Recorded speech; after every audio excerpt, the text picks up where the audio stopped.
want to welcome everybody. Bienvenido. Thank you for coming and being a part of this very important initiative. It's a critical initiative. Obviously, we start with a strong focus on security, but there's so much more here. As you've seen so much more we can work together on.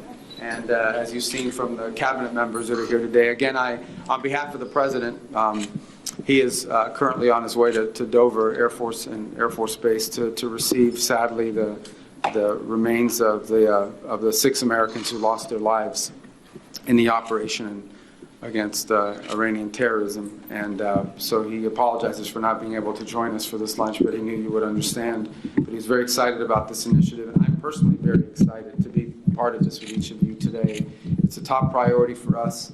And while there are clearly a focus on the security of the hemisphere, as you can see from the representation in our cabinet, from trade to commerce to energy to treasury, and there's also a focus very strongly on the opportunities we have to work together economically. But you can't have economic progress without security.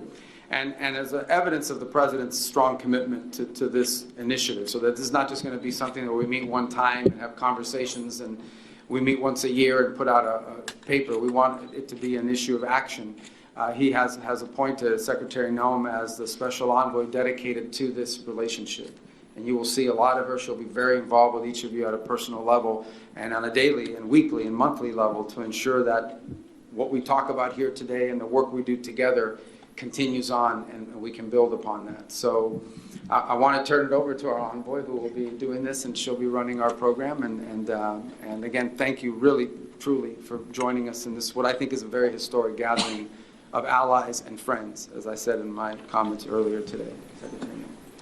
Well, thank you, Secretary Rubio. I appreciate all of you being here today and for making this a priority. First of all, I offer thanks to our President, who had the vision to bring all of you as world leaders here to have the conversation on not just protecting your countries, but also protecting your neighbors, and the shield of America is becoming a real vision. This is intended to be a group that works together to make sure that we're each defending our own sovereignty, we're each defending our own security and economic prosperity, but then also continuing to build on these relationships to ensure that we can do that in a way that's effective, defeating the enemies that we have amongst us in the cartel organizations, which our country has designated as foreign terrorist organizations. But then also by adding that security element, we have an opportunity then to have economic prosperity that blesses all of our people. So I do want to thank the President for creating this and for giving me the honor and the opportunity to serve as a special envoy to this region, to the Western Hemisphere. This Shield of Americas will be a powerful example to the rest of the world about what's possible. There's nothing like this happening today anywhere else in the world. And the way that we cooperate on our shared ideals of freedom and of democracy and safety and security will be a shining light to all of those who wish to be more like all of us. So my background is I'm a farmer and a rancher that served in government, in Congress as governor, and then as Secretary of Homeland Security. In the last year as Secretary of Homeland Security, we have focused on securing our border. We have transformed our country from one that was being invaded by enemies, millions of them that were coming in unvetted, that we didn't know who was there and who wished to harm us. We've secured that border. We've focused on removing public safety threats, and over 3 million people have been deported or removed from our country in the last year. Secure borders has changed everything for our country.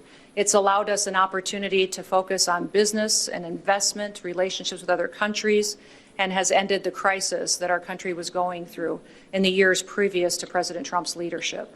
So that is something that we recognize, that now that America is secure and our borders are secure, that we want to focus on our neighbors and to help our neighbors with their borders and challenges that they have so that they may have the security that we enjoy. I've looked forward to meeting many of you. Many of you I've met throughout the last year and spent time with. I know President Bukele was probably, I think, the first world leader I had the chance to visit with. We partnered on security in El Salvador, and appreciate the way he's brought peace to El Salvador, and prosperity is following. That's been a great example. Also went to Chile and spent some time and enjoyed that as well. We focused on, under the Department of Homeland Security, we have cybersecurity operations and experts, and we worked there with embedding some cybersecurity experts and have that opportunity to continue to build on that if that's some of the challenges that you may have. Spent some time in Argentina with President Milei as well, and appreciated his focus on economic prosperity and how we could work together on that. And of course, Ecuador has been very strong partners with all of us. We've worked on not just security and fighting cartels, but also making sure the drug trafficking is being addressed and we can build those relationships. I've been in many of your other countries working with your presidents and leaders and hope to continue to build on that so that we could have candid conversations about what to do in the future.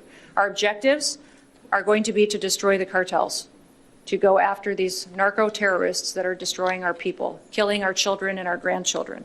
We're also going to keep our adversaries at bay.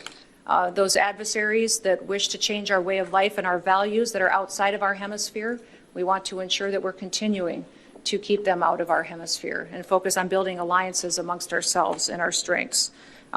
We have worked and are proud of the Department of War with the conference that many of you just attended the last few days, and we'll continue to do that. We want our hemisphere to be safer, to be more sovereign, and to be more prosperous, and looking forward to working with you on all of that. The first objective will be not just on sovereignty, but also migration control, that we'll work on economic prosperity. We'll have and reverse these harmful foreign influences that have come into many of our businesses, our technologies, and we've seen infiltrate different areas of our way of life. That will be my objective every day. I will, when the press leaves, give you all my personal cell phone numbers so that you can reach me at any time that you may need something, and we'll work together to continue to make sure that our relationship is a shield to the Americas, that this will be a Western Hemisphere that is better, safer, more prosperous, and more free because of the leadership that all of you provide. So thank you to Secretary Rubio for hosting this and having the vision to bring us all together. I think this will be something that for years to come will bring more security to our nations. All right, well, thank you. We'll ask our friends Secretaries, are and you not friends concerned to about leave. Iranian retaliation in this hemisphere? What's next on Iran?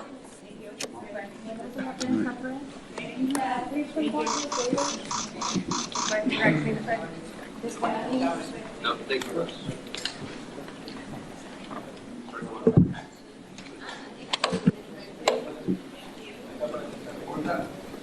you.